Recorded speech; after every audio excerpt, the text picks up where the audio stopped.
नमस्कार। आज हमारे साथ बहुत ही खास मेहमान ब्रह्मा कुमारी सिस्टर शिवानी जी हैं और उनकी शख्सियत ऐसी है कि उनके बारे में अलग से कुछ बताने की ज़रूरत नहीं है।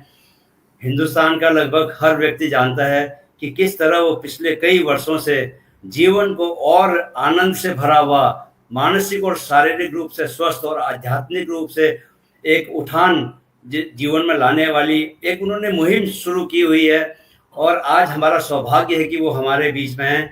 शिवानी जी नमस्कार। ओम शांति, नमस्कार। तो मुझे याद है पिछली बार हम लोग जब हमारी आपसे इसी प्लेटफॉर्म पर मुलाकात हुई थी, हाँ तो जी। कोरोना का बहुत ज़्यादा कहर था उन दिनों, दूसरी वेव चल रही थी। लेकिन ऐसा देखने में आया है कि कोरोना जब जीवन में आया था तो अपने साथ जो अच्छी चीज़ें लेके आया था, जैसे लोग ध्यान की तरफ आगे बढ़े थे, लोगों ने प्राणायाम करना शुरू किया था, लोग इम्यूनिटी को समझने लगे थे, इम्यूनिटी क्या होती है और शरीर की इम्यूनिटी को करने के तरह-तरह से वो उपाय करते थे। अब वो धीरे-धीरे जो है, वो खत्म होता जा रहा है और वापस से एक पुरानी कोरोना से पहले का जो जीवन था, बहुत व्यस्त जीवन, जिसमें बहुत सारी एंग्ज़ायटी थी, वो एक बार दोबारा शुरू हो रहा है। इस परिवर्तन में आप क्या बताएँगे हमारे दर्शकों को कि कैसे हम उन चीज़ों को बचा के रख सकते हैं? जब हमें उसका महत्व समझ में आता है, अ, हम मेडिटेशन, ध्यान करते हैं, योगा, प्राणायाम करते हैं, रोज़ सुबह आध्यात्मिक अध्ययन करते हैं, वो हम क्यों करते हैं? ये अगर हमें समझ में आ जाए कि ये हम क्यों करते हैं, ये करने से हमारी मन की इम्यूनिटी सिस्टम और शरीर की इम्यूनिटी सिस्टम दोनों सही रहती है। क्योंकि हाँ, कोविड एक एपिडेमिक था, तो उस समय सबसे ज़्यादा हमें इम्यूनिटी का बहुत ज़्यादा ध्यान था कि हमें अपनी इम्यूनिटी को बढ़ाना है। हाँ, हम सब ने अपना ध्यान रखा और देश ने हमारा ध्यान रखा, तो हम काफ़ी हद तक कोविड के ऊपर विजय प्राप्त कर चुके हैं। लेकिन ये ध्यान रखना सिर्फ़ कोविड के लिए तो नहीं था ना, ये तो जीवन की वास्तविकता है कि हमें अपना ध्यान रखना चाहिए। हम अगर अपनी ज़िम्मेवारियों की एक लिस्ट बनाते हैं, तो बहुतों के नाम उस पर आ जाते हैं कि मुझे इनका ध्यान रखना है, मुझे इनका ध्यान रखना है, मुझे इसका ध्यान रखना है। हम अपनी गाड़ी, स्कूटर का भी बहुत अच्छे से ध्यान रखते हैं, हम अपने घर का भी ध्यान रखते हैं। अपना नाम हमारी लिस्ट पर आता ही नहीं है और हमें लिखता है कि अपना नाम लिखना मतलब बहुत स्वार्थी हो गया, मेरा अपना नाम कैसे लिस्ट पर आ सकता है? क्योंकि मुझे पास इतने सारे लोग हैं ध्यान रखने के लिए कि फिर समय नहीं मिलता अपना ध्यान रखने के लिए। तो अपना नाम आखिरी में डाल देंगे, तो वहाँ तक पहुँचेंगे नहीं। तो एक बार हमने एक ऑर्गेनाइज़ेशन में ऐसे ग्रुप में वर्कशॉप थी, तो उनसे पूछा, हमारी प्रायोरिटी लिस्ट क्या होती है जीवन की? तो किसी ने कहा वर्क, फैमिली, सेल्फ। तो काम, परिवार और फिर खुद के लिए। अब ये जो प्रायोरिटी लिस्ट है, ये हम में से बहुतों की बन चुकी है कि सबसे ऊपर काम, दूसरा परिवार और तीसरा खुद। अब काम इतना समय ले लेता है, थोड़ा-सा जो घंटे बचते हैं वो परिवार के लिए होते हैं, तो वो तीसरे तक तो हम पहुँचते ही नहीं हैं। एक्चुअली जो लिस्ट है वो इसकी ऑपोज़िट होनी चाहिए। खुद, परिवार और काम। अब ये लगता है कि ये बहुत स्वार्थी है, लेकिन जब ये लिस्ट बनती है इसका मतलब ये नहीं कि हम 10 घंटे खुद को देंगे, 8 घंटे परिवार को देंगे, 2 घंटे काम को देंगे, ऐसा नहीं।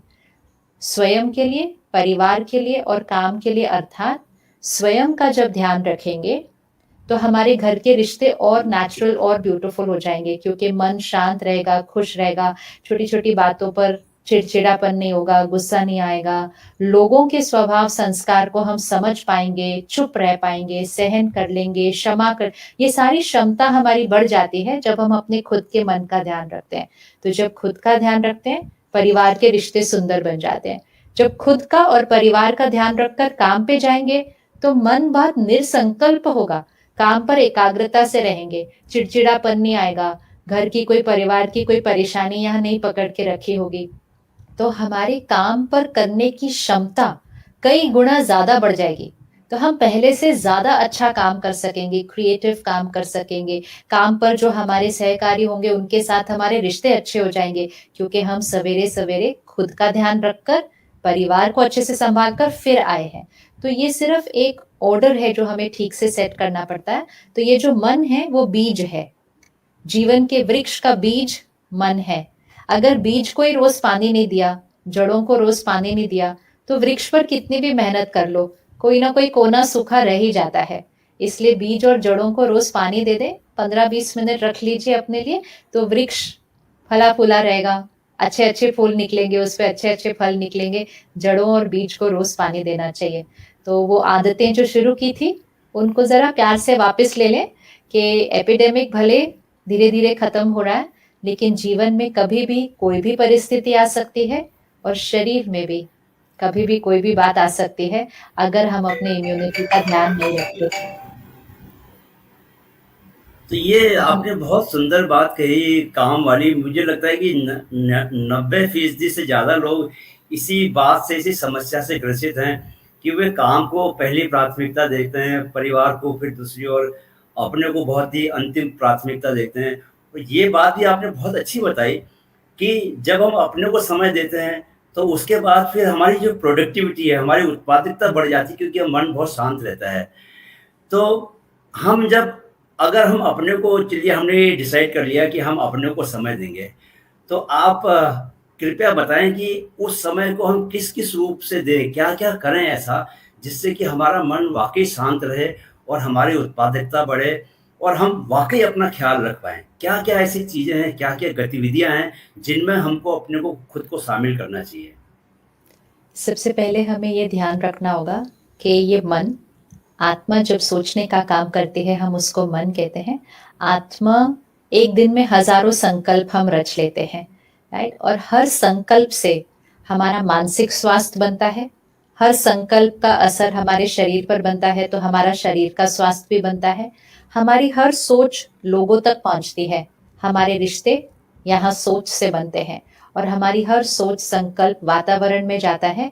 हमारा पर्यावरण भी हमारी सोच से बनता है और हमारा मन ही तो हमारा काम करता है। तो एक्चुअली हमारे जीवन में सब कुछ कौन कर रहा है? वो यहाँ से हो रहा है, हमारी सोच से, हमारे संकल्पों से। तो हमें अपने संकल्पों की जो क्वालिटी है उस पर बहुत ज्यादा ध्यान रखने की जरूरत है। तो वो मन का ध्यान रखना अर्थात सोच का ध्यान रखना, और सोच से ही शरीर, काम, रिश्ते और पर्यावरण, वो सब कुछ हमारी सोच और संस्कारों से बनता है। तो अपने ध्यान रखने के लिए सबसे महत्वपूर्ण चीज जो आज के समय में बहुत जरूरी है वो है अपना सोने का समय और जागने का समय। इसका हमारे मन और शरीर पर बहुत गहरा प्रभाव पड़ रहा है। आजकल अगर हम किसी से पूछें आप कितने बजे सोते हैं, तो कहते हैं जब काम खत्म हो जाएगा तब सो जाएंगे। बच्चा कहता है जब मेरी पढ़ाई खत्म हो जाएगी तब सो जाएंगे। तो मतलब नींद को दूसरा नंबर दे दिया, पहला नंबर दे दिया कि मेरा काम, काम खत्म करना है, पढ़ाई खत्म करनी है, लेकिन हमारे पास चॉइस है कि खत्म करके देर से सोएं या सोकर जल्दी उठकर फिर उसको खत्म कर ले। दोनों तरीके में सोएंगे हम उतने ही घंटे, कोई भी कम घंटे ज्यादातर रोज नहीं सोता है। बहुत सारे बच्चे हमें मिलते हैं, कहते हम अपना 7 घंटे रोज सोते हैं, लेकिन वो ये नहीं देखते कि वो कौन से समय पर वो 7 घंटे सोते हैं। तो उन्हें फर्क नहीं पड़ता कि वो 3-4 बजे सुबह सोते हैं और फिर वो 7 घंटे सोते हैं और फिर वो 10-11 बजे सुबह उठते हैं। तो उन्हें लगता है कि हमने अपना ध्यान रखा कि हम 7 घंटे की अपनी नींद पूरी की। ये सबसे पहली गलती है हमारी। ऐसे ही हम बचपन से नहीं सुनते आए थे कि रात को जल्दी सोना और सवेरे जल्दी उठना, ये हमारे मन, तन, धन सबके लिए बहुत ज्यादा जरूरी होता है। इसीलिए कहा जाता था early to bed early to rise makes a person healthy, wealthy, wise. तो हेल्दी भी बनाता है, वेल्दी भी बनाता है, धनवान भी बनाता है और बुद्धिजीवी भी बनाता है, वाइज भी बनाता है, ज्ञानी तो भी बनाता है। तो इतनी छोटी सी चीज हमें करनी चाहिए। आज हमें बहुत सारे लोग विदेश से आकर वर्कशॉप करके सिखाते हैं कि सुबह 5 बजे उठना सफलता की निशानी है। अगर आप जीवन में सफल होना चाहते हैं, उसको 5 AM लीडरशिप क्लब कहते हैं कि जो लीडर है, नेतृत्व करने वाले लोग हैं, उनको सवेरे 5 बजे उठना चाहिए। बट हमारे पास तो हजारों वर्षों से ये संस्कृति है कि सवेरे 4 बजे का समय ब्रह्म मुहूर्त, अमृत वेले का समय, तो वो ब्रह्म मुहूर्त है, अर्थात पूरे 24 घंटे के समय का जो मुहूर्त का समय है वो है 4 से 5 का समय। तो क्या हम उस समय उठे होते हैं, जागे होते हैं? वो समय हमारे मन और शरीर के स्वास्थ्य के लिए बहुत अच्छा है, हमारी ऊर्जा हाईएस्ट होगी उस समय, लेकिन उसके लिए हमें जल्दी सोना पड़ता है। तो थोड़ा सा अपने स्लीप साइकिल में थोड़ा सा चेंज लाना चाहिए कि हमें 10 बजे तक लेटेस्ट, वैसे तो 9:30 तक एम रखें, लेकिन 10 बजे तक तो सो जाना चाहिए। 10 से 2 का जो 4 घंटे का समय है वो हमारी चार्जिंग, एनर्जाइजिंग मन और शरीर के लिए बहुत अच्छा होता है 10 से 2। अगर हम 11 बजे सो रहे हैं, हमने 1 घंटा खो दिया। अगर हम 12 बजे सो रहे हैं, हमने 2 घंटे खो दिए। तो अब ये हमारी चॉइस है, हम कितने घंटे खोना चाहते हैं उस हाईएस्ट एनर्जी टाइम से। तो 10 बजे सोने का लक्ष्य रखें। उसके लिए जैसे कि हमें सारे डॉक्टर्स बताते हैं, जल्दी रात का भोजन करना चाहिए। रात्रि का भोजन जल्दी होना चाहिए। कम से कम 3 घंटे शरीर को मिलने चाहिए भोजन के पाचन को खत्म करने के लिए। नहीं तो फिर नींद में पाचन चलता है। अब क्योंकि नींद में पाचन चलता है, फिर डॉक्टर हमें ज्यादा घंटे सोने के लिए बोलते हैं। हमें आजकल कहते हैं 8 घंटा सो, कोई कहते हैं 9 घंटा सो। अगर हम अपने माता पिता से या हम अपने दादा दादी नाना नानी से पूछे, वो लोग कभी 8-9 घंटा नहीं सोते थे, क्योंकि वो सही विधि से सोते थे, सही विधि से खाते थे। तो हमें 7 बजे तक, 6:30-7 बजे तक रात्रि का भोजन करना चाहिए और हल्का भोजन करना चाहिए। रात्रि का भोजन हल्का करेंगे, डाइजेस्ट हो जाएगा, पाचन हो गया पूरा, तो नींद अच्छी आएगी और कम घंटे की जरूरत पड़ेगी नींद की। दूसरा, अपनी काम की बातों से कम 8 बजे के बाद डिस्कनेक्ट हो जाइए। ये नहीं कि रात को सोने तक ईमेल कर रहे हैं, मैसेजेस कर रहे हैं, फोन पे बिजनेस की बातें कर रहे हैं, तो फिर नींद में तो वही बातें चलेंगी सारी। तो कम से कम 2 घंटा पहले यहाँ का भी बंद करें काम, यहाँ से भी, ताकि ये भी सारा कुछ जो चल रहा है ये भी डाइजेस्ट हो जाए, इसका भी पाचन हो गया, ये भी थोड़ा शांत हो जाए सोने से पहले तक। फिर आजकल हम रात को समझते हैं कि ये मेरा एंटरटेनमेंट का टाइम है, तो फिर हम टीवी के सामने बैठते हैं, फिर हम कोई सीरियल देख रहे हैं, कुछ और कुछ चीजें ऐसी देख रहे हैं। कम से कम सोने से 1 घंटा पहले ऐसी चीजों को भी बंद करना चाहिए, क्योंकि इसका बहुत प्रभाव पड़ता है नींद पर। अगर हम क्राइम शो देख रहे हैं, वायलेंट मूवी देख रहे हैं, या कोई रिश्ते टूट रहे हैं, ऐसे ऐसे सीरियल देख रहे हैं, फिर वही भावनाएं पूरी रात हमारे मन पर चलेंगी और वही ऊर्जा हमारे शरीर को जाएगी। बहुत इंपॉर्टेंट है रात को सोने की विधि। सुबह उठने की विधि पर ध्यान रखने की जरूरत नहीं है, सोने की विधि पर ध्यान रखने की जरूरत है। उठना तो अपने आप हो जाएगा उससे, अगर सही तरीके से सोए। और रात को सोने से 15 मिनट पहले कुछ बहुत सात्विक अपने अंदर भरें, आध्यात्मिक अध्ययन 10-15 मिनट, परमात्मा को याद, सारा दिन की हुई हुई बातों को थोड़ा सा चेक करें, किसी को क्षमा करना है सोने से पहले करें।